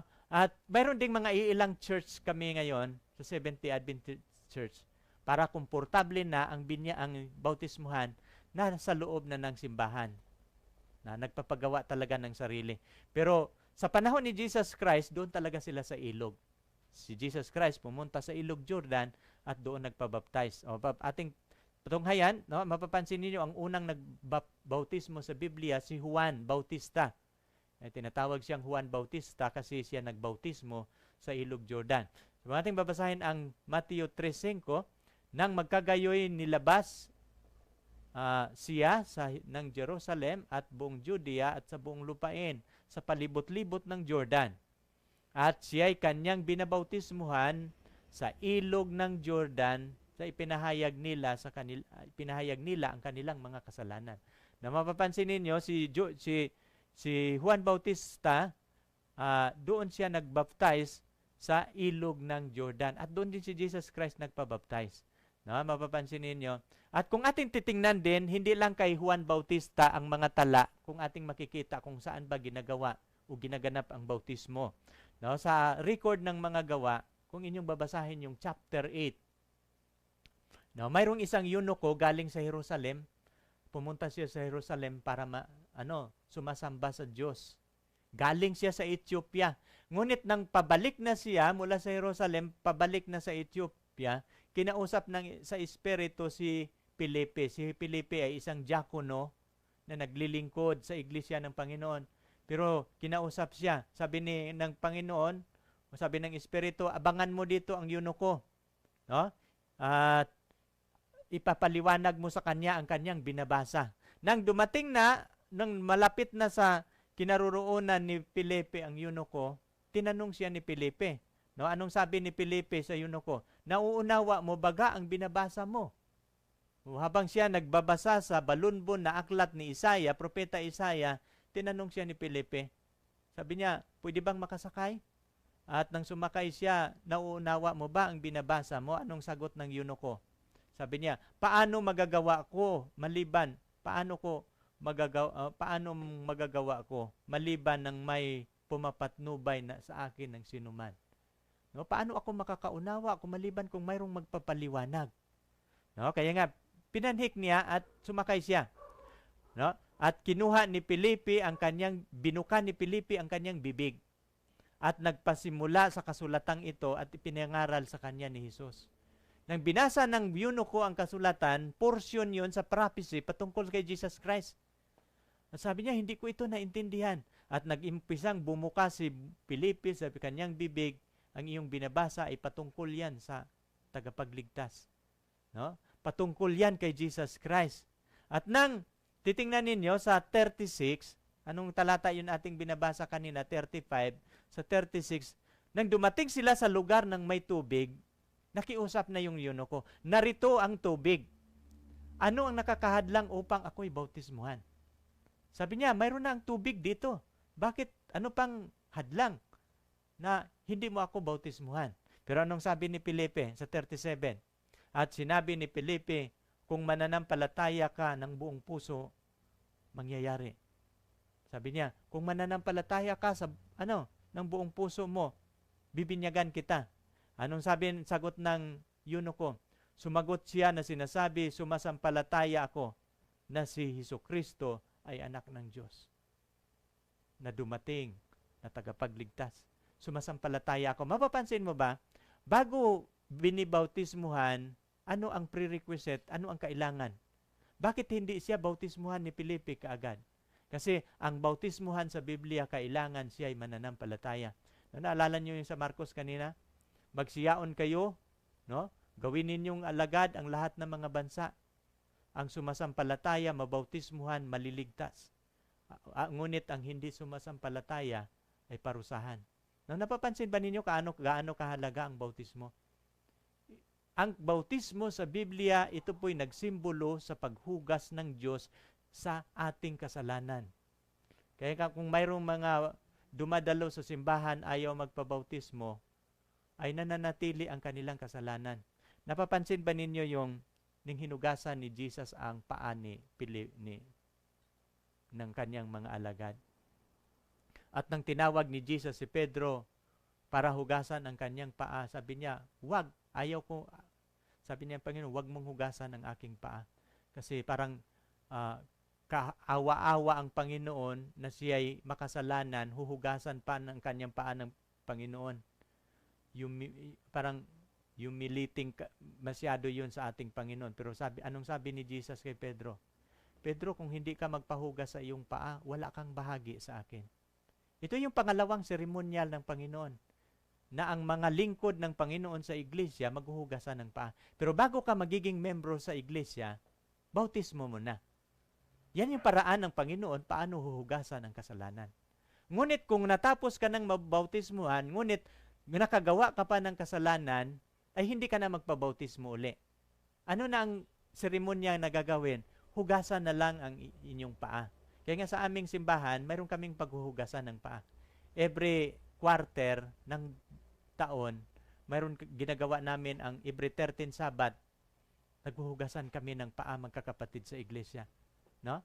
At yung communion service, yung pag-inom ng alak at pagkain ng tinapay sa huling hapunan. Ginagawa po namin yan. Kasi yun yung mga seremonya na yan na nagtuturo paano lilinisin ng Diyos ang ating mga kasalanan. Mayroon po yung mga simbolo. Kaya nga ang bautismo, mayroon po yung simbolo. Kaya nga, ating tinatalakay ito para maintindihan ninyo ang mga simbolo. Kasi ito po yung paraan ng Panginoon, seremonya sa New Testament, paano gagawin ng Diyos ang paglinis sa ating mga kasalanan. At sabi niya dito, ipinag-utos ni Felipe, itigil ang karo. At sila'y kapwa lumusong sa tubig, si Felipe at ang bating. At kanyang binabautismuhan siya. Napapansin, imagine ninyo ang Bible study ng dalawa. Umaabot ba ng isang araw? Hindi. Saan sila nag-Bible study? Sa karo lang, no? Sa kalisa lang. Pagkatapos nilang makadaan sa may tubig, sabi ng bating, anong nakakahadlang na hindi ako mabautismuhan, mayroong tubig? Pero sabi ni Felipe, bautismuhan kita kung ikaw may mananampalataya. So, nananampalataya ang bating, lumusong sila kapwa sa tubig. No? Saan sila ang lugar kung saan sila nagpabautismo? Sa tubig. Sa malalim na tubig. Hindi wisik. No? Hindi din buhos. Kundi lumusong sila kapwa sa tubig. Ang officiating minister at ang bautismuhan, dalawa silang nasa tubig. No? Mapapansin ninyo yung kapwa sila lumusong sa tubig. Ibig sabihin, dalawa silang nandoon sa tubig. At nang nagsiahon sila sa tubig, no, dalawa naman silang umahon sa tubig, ay inagaw si Felipe ng Espiritu ng Panginoon. Biglang nawala si Felipe. Pero ang bating, ipinagpatuloy niya ang kanyang lakad na natutuwa. No? Alam niyo kung maranasan ninyo yung bautismo, ako nagpabaptize ako na walang Bible study. Pero nang nagawa ko yun, naranasan ko ang kagalakan na hindi ko kayang ipapaliwanag. Nagpabaptize kasi nung pumasok ako sa simbahan ng Seventh-day Adventist, mayroong binyagan na. Tinatawagan na ng pastor ang lahat na magpapabinyag. Nang tiningnan ko, 20 silang magpapabinyag, pero mayroong bumulong sa akin, sumama ka sa kanila. Ay, nang narinig ko yung tinig na bumulong sa akin, hindi ko yung kabog ng aking dibdib ay hindi ko mapipigilan. At hindi ko mapipigilan na gusto kong susundin ang tinig. Pero hindi ko pala alam na yun pala ang araw na tinatawagan ako ng Panginoon na magiging anak niya. Kasi sa araw ng bautismo, nagiging anak ako ng Diyos. Nagiging membro ako ng Seventh-day Adventist kahit walang Bible study. Pero pagkatapos ng aking Bible study, mayroong kapatid sa iglesia na nangangasiwa na nagtuturo sa akin. Kaya nga, mayroong mga nagiging anak ng Diyos na nabautismuhan muna bago aral. Mayroon din namang aral muna bago bautismo. Pero pareho po yan, ang Diyos ang nangangasiwa sa ating buhay. No? Kasi siya ang may akda, siya ang nagpili, paano tayo magiging anak niya. At ang bautismo sa Biblia, ito po'y kapanganakan natin sa Espiritu. No? Kapanganakan muli. Kasi ang bautismo, ito po'y kapanganakan natin sa Diyos. Kung tayo ipinanganak sa ating magulang, kapag tayo'y mabautismuhan, kapanganakan natin ito sa Panginoon. Kaya nga mayroong quotation sa isang author na nagsasabi na ang tao daw na isang bisis lang ipinanganak, 2 bisis siya mamamatay. Ano bang ibig sabihin? Kung isang bisis lang siya ipinanganak, saan siya ipinanganak? Sa ina lang. No? Kapag ipinanganak ka lang sa iyong ina, ay 2 bisis ka mamamatay. Mamatay ka na hindi napapatawad ang iyong kasalanan. Pag mabuhay ka mula sa kamatayan, matatanggap mo ang wala kang kaligtasan, parusahan ka ng Panginoon. 2 bisis ka mamamatay. Pero kapag ang tao 2 bisis ipanganak, 1 bisis lang siya mamamatay. Ano bang ibig sabihin ng 2 bisis ipanganak? Kapag ipinanganak ka ng iyong ina, ng iyong pagiging sanggol, at nung ikaw lumaki na, tinanggap mo ang aral ng Panginoon at nagpabautismo ka, yun yung kapanganakan mo sa Panginoon. Yan yung ikalawang kapanganakan muli. Kaya nga sabi ni Jesus kay Nicodemo, maliban na ang tao ay panganak siya muli, hindi siya makapasok sa kaharian ng Diyos. Pero ang kapanganakan muli, saan yan gagawin? Sa malalim na tubig. No? Ilubog sa tubig. Sa kaninong pangalan gagamitin ang bautismo? Dito tayo. Kasi mayroon ding nagtanong, no? May mga viewers ako sa YouTube, sabi niya, Brother John, ano bang pangalan na ginagamit ninyo sa bautismo? Kasi malaking issue ito. Maraming naniniwala na ang bautismo na ginagamit sa pangalan ni Jesus. Mayroon namang iba na ang bautismo sa pangalan ng Ama, Anak, at ng Espiritu Santo. Atin itong isisitol ngayong gabi, ano ba talaga ang tamang pangalan na gagamitin kapag tayo bautismuhan? No? At ito yung ating pag-aralan ngayong gabi para ating maintindihan. No? Kasi mayroong officiating minister na magbibinyag sa atin.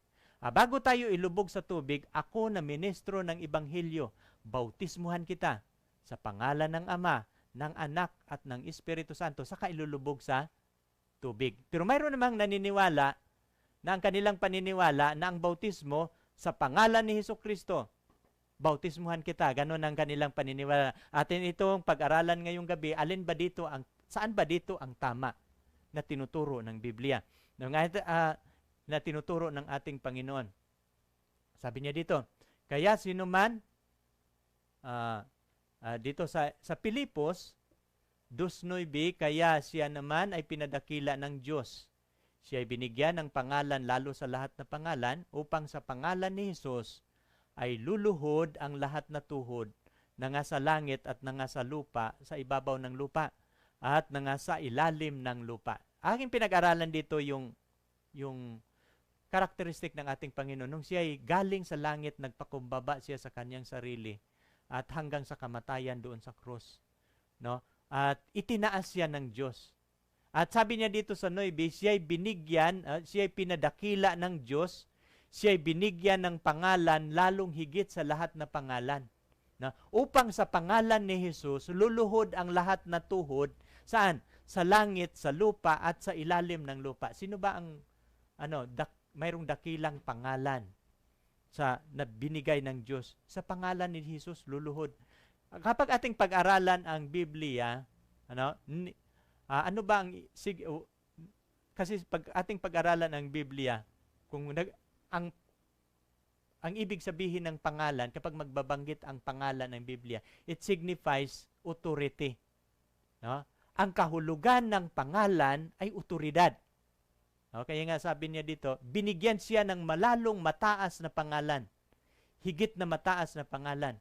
Na ang mga nasa langit, na lahat ng mga tuhod sa lupa, langit, sa lupa at ilalim ng lupa, luluhod sa kanyang pangalan. Ano ba itong pangalan na Jesus? Kasi ang pangalan, it signifies authority.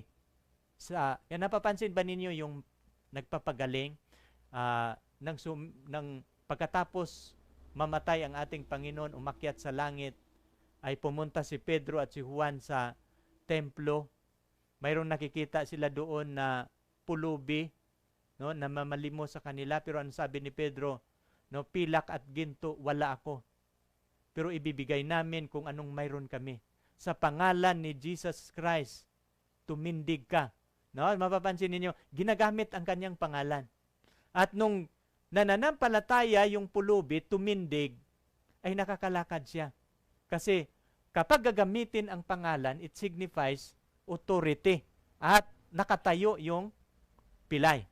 No? At sa kanino mang iba, sa Gawa 4:12, at sa kanino mang iba ay walang kaligtasan, sapagkat walang ibang pangalan sa silong ng langit na ibinigay sa mga tao na sukat nating ikinaliligtas. No? Wala nang ibang pangalan na binibigay.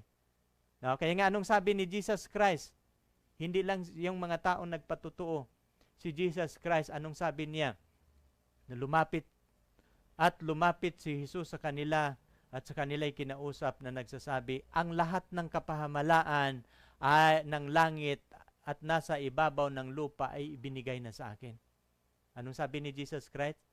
Lahat ng kapahamalaan sa langit, sa ibabaw ng lupa ay ibinigay na sa akin. So, napapansin ninyo, ang pangalan ni Jesus, all-powerful na siya kasi lahat ng kapahamalaan sa langit, sa lupa, ibinigay na sa Kanya.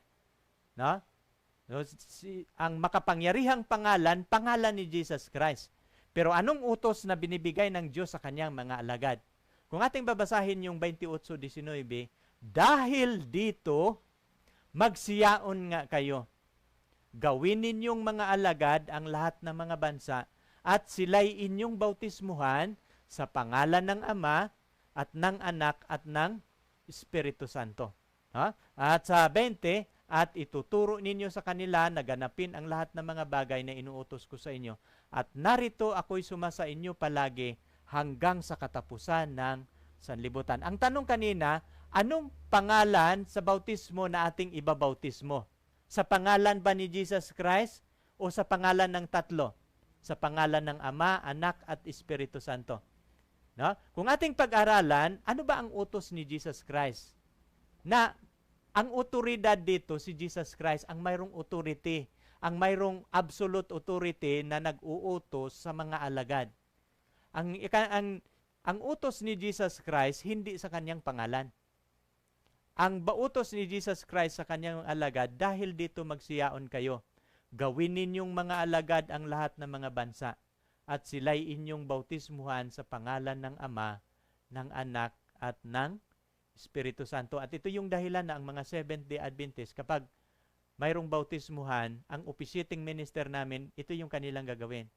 Bautismuhan kita sa pangalan ng Ama, Anak, at ng Espiritu Santo. Saka na nila ilulubog sa tubig.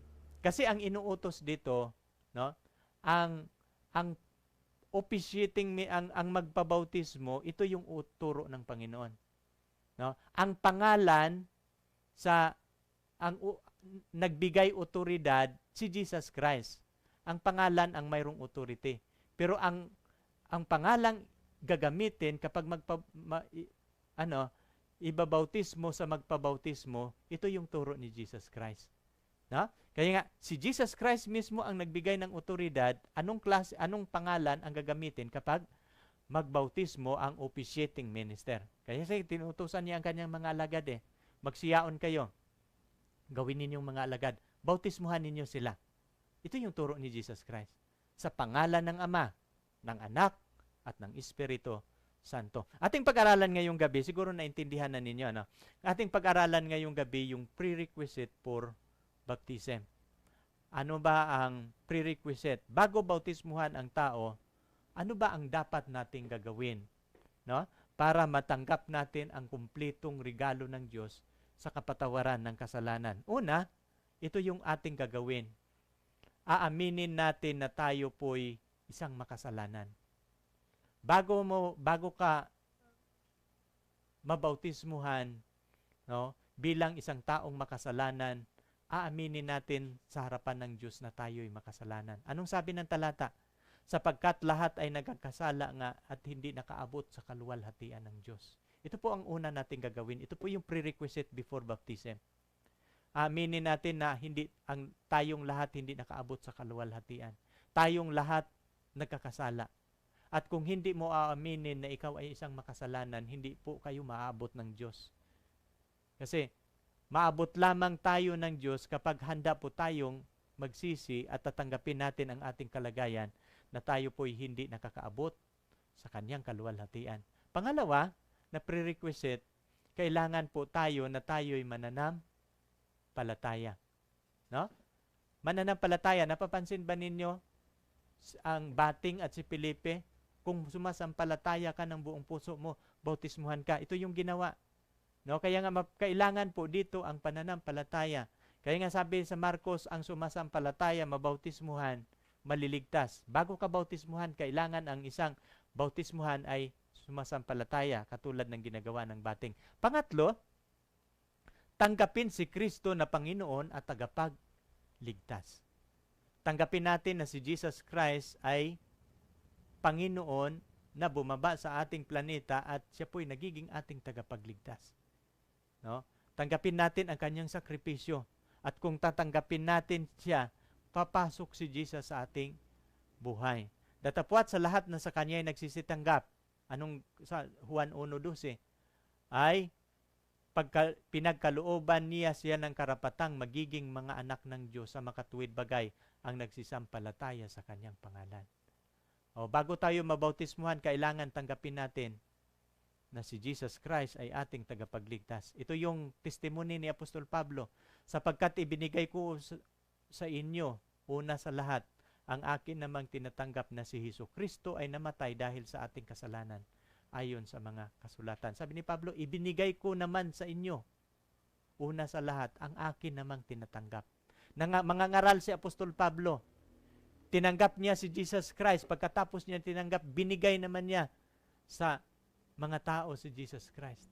Natanggapin nila si Jesus Christ. Ganon din ang aming turo ngayong gabi. Na ang Kristo na aming tinatanggap sa aming buhay, aming ibibigay sa inyo na inyo namang tanggapin. Bago kayo mabautismuhan, tanggapin ninyo si Jesus Christ na inyong tagapagligtas at Panginoon. Ano bang ibig sabihin ng Panginoon? Si Jesus Christ mayroong sinasabi, bakit niyo ako tinatawag na Panginoon, hindi ninyo sinusunod ang aking sinasabi? Pagkatapos ninyo tanggapin si Jesus Christ, anong sasabihin ng banal na Espiritu at sasabihin ng Biblia sa salita ng Panginoon, susundin ninyo kasi siya na ang inyong Panginoon. Hindi na kayo Panginoon sa inyong mga sarili. Ikaapat na prerequisite, magsisi at magbalik loob, talikuran na ang kasalanan. Ang layunin, ang pinakasukdulan ng pagligtas sa tao ay ang layunin sa pagliligtas sa atin ng Diyos. Gusto ng Diyos na tayo'y mahiwalay sa kasalanan.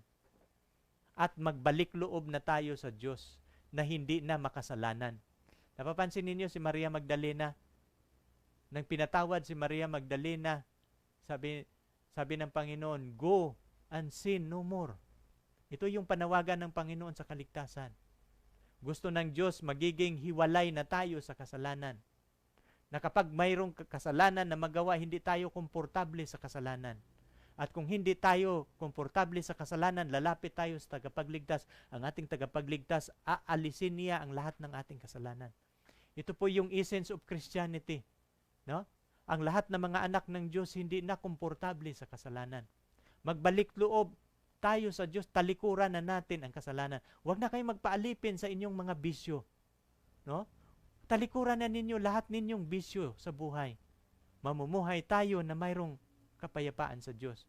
No? Kaya nga magsisi kayo, magbalik loob upang mapawi ang inyong mga kasalanan, upang magkakaroon kayo nang magkagayon, magsidating ang panahon ng kaginhawaan mula sa harapan ng Panginoon. Kaya nga, mapapansin nyo, nang narinig nila ito, nangasaktan ang kanilang puso, sinasabi kay Pedro at sa ibang mga apostol, mga kapatid, anong gagawin namin? At ang sagot ni Pedro, sinabi sa kanila ni Pedro, magsisi kayo, magpabautismo ang bawat isa sa inyo sa pangalan ni Hesukristo sa ikapagpatawad ng kasalanan. Mapapansin ninyo, ginamit ito, magpabautismo sa pangalan ni Hesukristo. Authority po yan. Magpailalim sa otoridad. Kasi ang pangalan na mayroong otoridad na makapagliligtas sa tao, ang pangalan ni Jesus Christ. Pero ang officiating minister na magbautismo, bautismuhan ninyo sila sa pangalan ng Ama. Kaya nga, hindi po yun, hindi po yun duplication na ang mga alagad nagbautismo sa pangalan ni Jesucristo, hindi po yun. Ang mga alagad na nagbautismo, ginamit lang niya ang otoridad. Ang ibig sabihin kasi ng pangalan, otoridad. Magpailalim tayo sa otoridad ni Kristo. Kaya nga sabi ni Apostol Pedro, magsisi kayo, magpabautismo ang bawat isa sa inyo sa pangalan ni Jesucristo. Ibig sabihin yung pangalan dyan, otoridad sa ikapagpatawad ng inyong kasalanan. Tanggapin ninyo ang kaloob na Espiritu Santo. Kailan natin matatanggap ang banal na Espiritu Santo?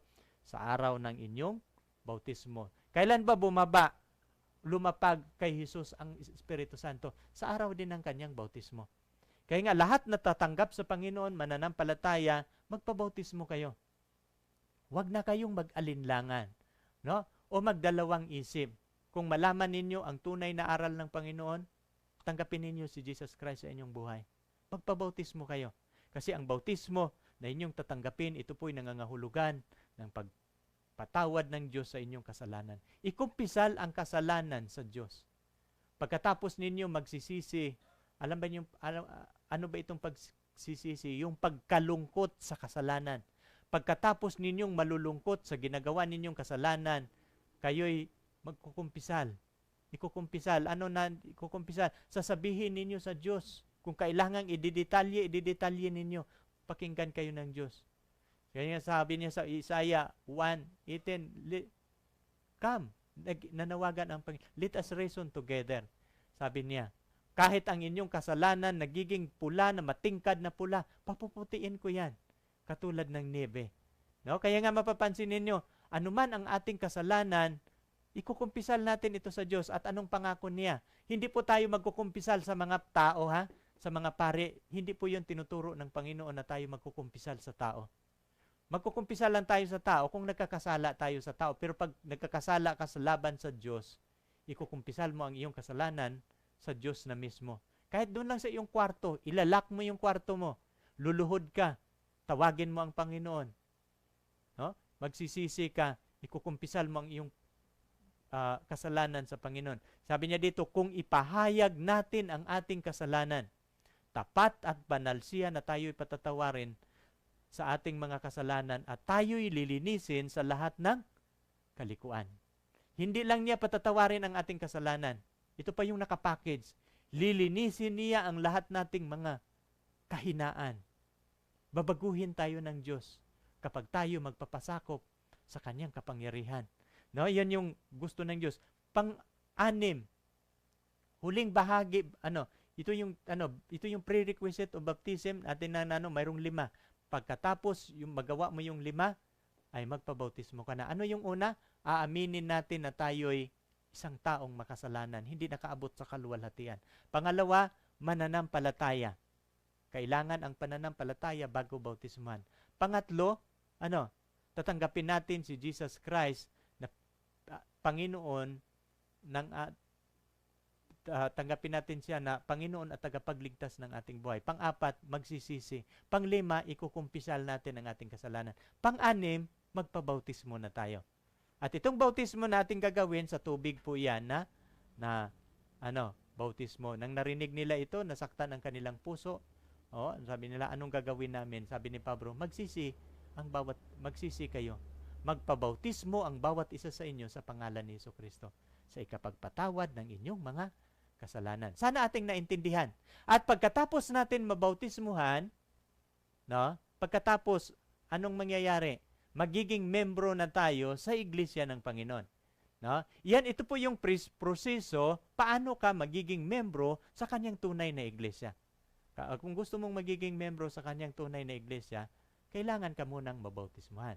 Saan po natin yan mababasa? Sa Aklat ng Mga Gawa, 2:41.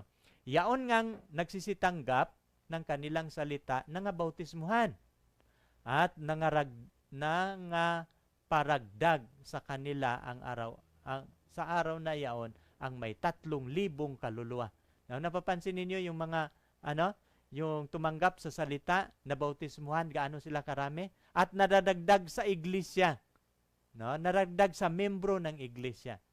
At ilan yung bilang nila? 3,000 people. Kaya nga, ito yung paraan ng Diyos paano tayo magiging membro sa kanyang tunay na iglesia. At sila'y panatiling matibay sa turo ng mga apostol at sa pagsama-sama. At huwag kayong hiwalay. Huwag kayong na pagkatapos ng inyong bautismo, ligtas na kayo, ay hindi na kayo papasok sa simbahan kasi ang inyong paniniwala ligtas ay disgrasya kayo niyan. Kasi ang unang hakbang, ang kaligtasan na inyong tinatanggap, yung sa bautismo, unang hakbang pa lang yun. Kapanganakan pa lang sa tubig yun. Mayroon pang ikalawang kapanganakan, yung tinatawag na kapanganakan ng Espiritu. Ang inyong natanggap na bautismo, kapatawaran lang yun ng kasalanan. Pero ang ikalawa na kapanganakan, yung kapanganakan ng Espiritu, yung kapanganakan patungkol sa kabanalan. Na pagkatapos natin mabautismuhan, mamumuhay na tayong banal. Na hindi na magkakasala. Kung magkakasala man na hindi mo sinasadya o nabibiktima, natutukso ka, maaalis yan kapag ikukumpisal mo uli sa Panginoon. At mayroong paraan din ang Panginoon, paano niya lilinisin ang kanyang iglesia, mayroong paghugasan ng paa at Santa Cena na ginagawa ito sa bawat iglesia, depende sa na-schedule.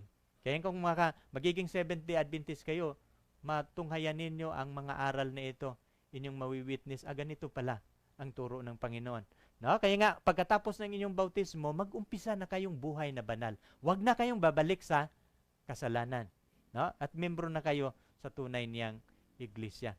Dito tayo sa kasunod.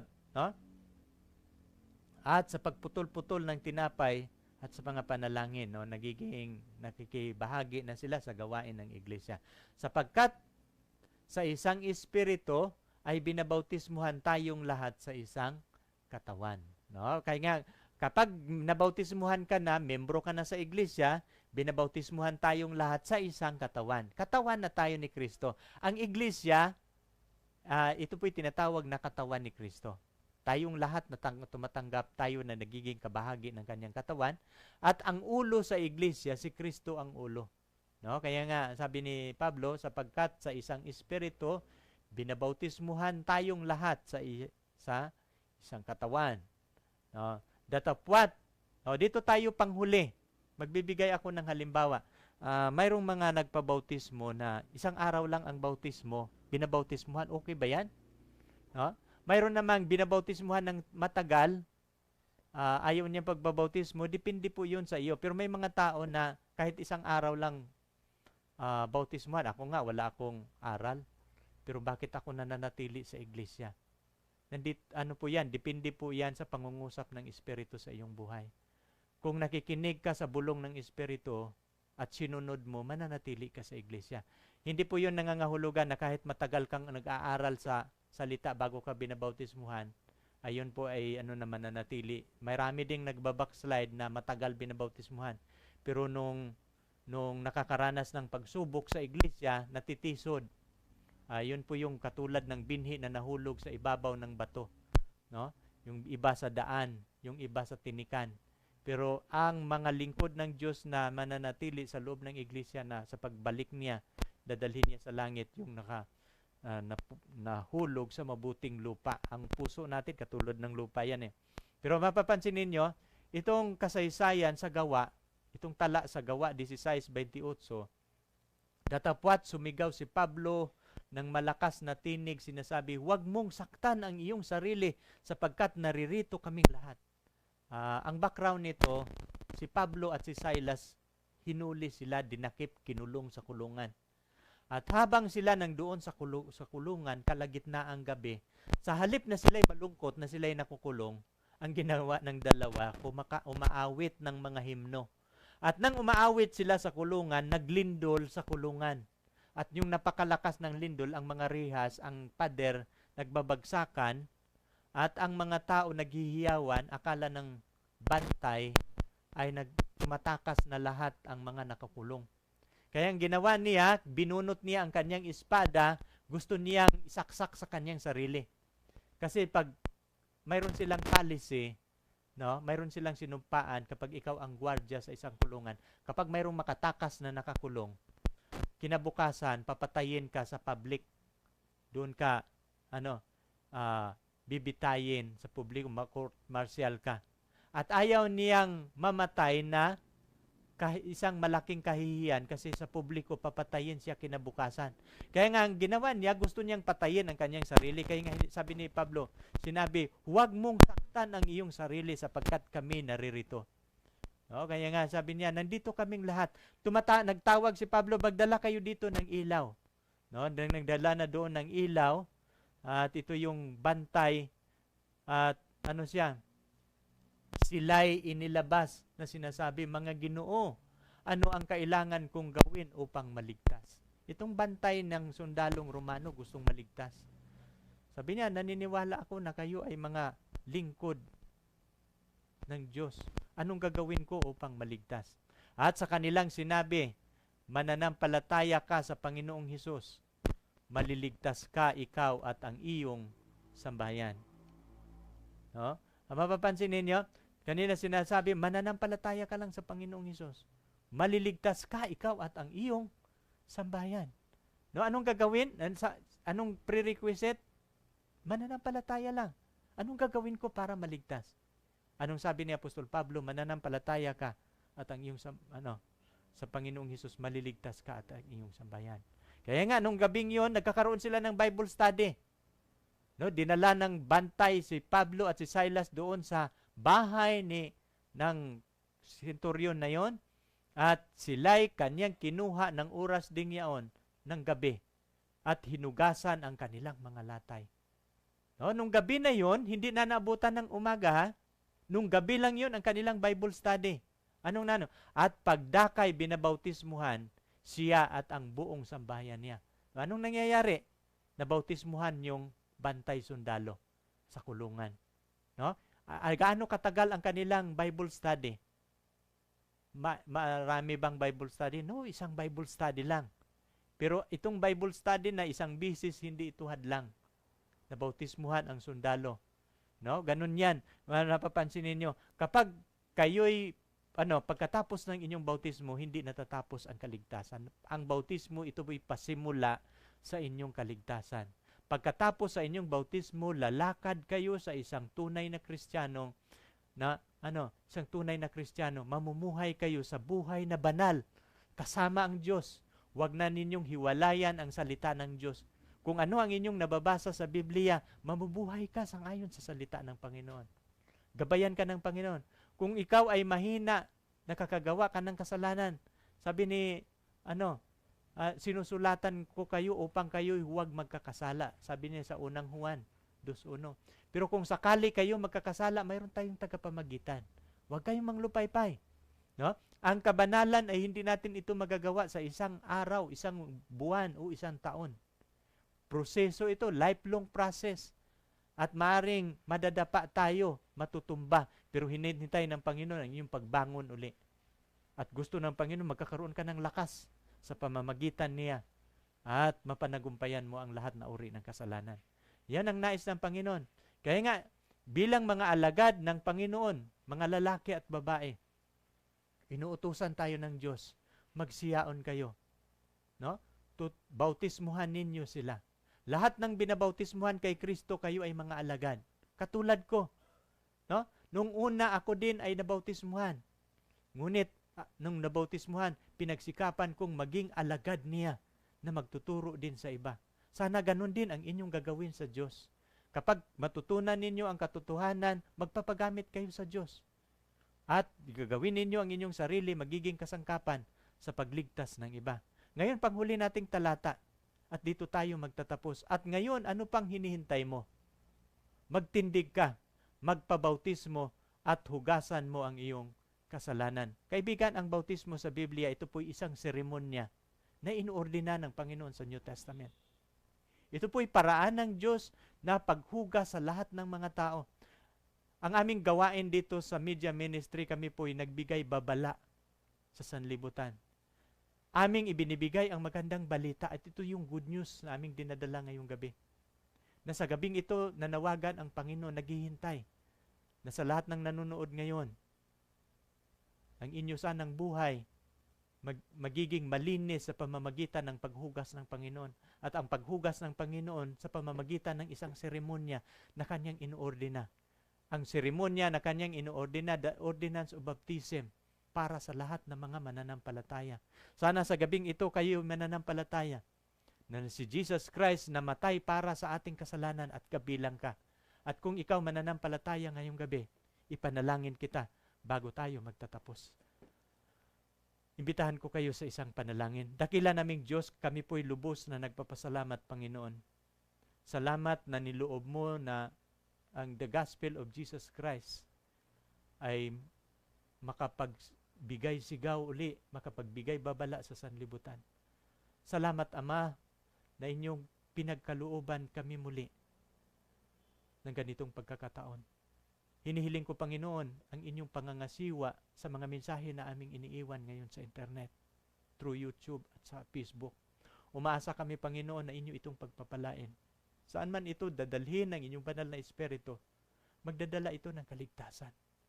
Ano man ang aming tinuturo ngayon, ito ay inyong gagamitin na na kasangkapan upang maraming mga tao ang lalapit sa inyo. Kayo, Panginoon, ang aming tagapagligtas at niligtas ninyo kami sa kapahamakan. At ang response namin, na nanampalataya kami, hindi kami nag-alinlangan, na kayo ay willing na maglinis sa aming mga kasalanan at kasamaan. Kung kami magbalik loob, talikuran ang kasalanan, at magpabautismo. Sa gabing ito, mayroong iilan kaming mga viewers sa YouTube na matagal nang nanonood, at ito na lang ang kulang, ang topic patungkol sa baptism. Sana, Panginoon, inyo silang tawagan at tatawagin na magiging mga tunay ninyong mga anak na lalaki at babae. Salamat, Ama, sa pagdinig at yung pagpapalain din ang lahat na nagiging kabahagi ng aming gawain, lalo na ang mga kapatid namin sa Kuwait. Lord, salamat sa pagdinig ninyo sa aming dalangin. At pinapanalangin namin ang lahat pa naming mga sponsor na sumusuporta sa gawaing ito, na hindi ninyo sila pababayaan. Salamat, Ama, sa pagdinig ninyo at pagdinig sa gabing ito sa lahat ng aming kahilingan. Nagnanais kami, Ama, na ang lahat ng mga taong inyong ililigtas sa ministeryong ito, makikita namin sila sa langit na bayan. Salamat sa Ama, sa pagdinig mo sa aming dalangin sa pangalan ng aming Panginoong Hesus.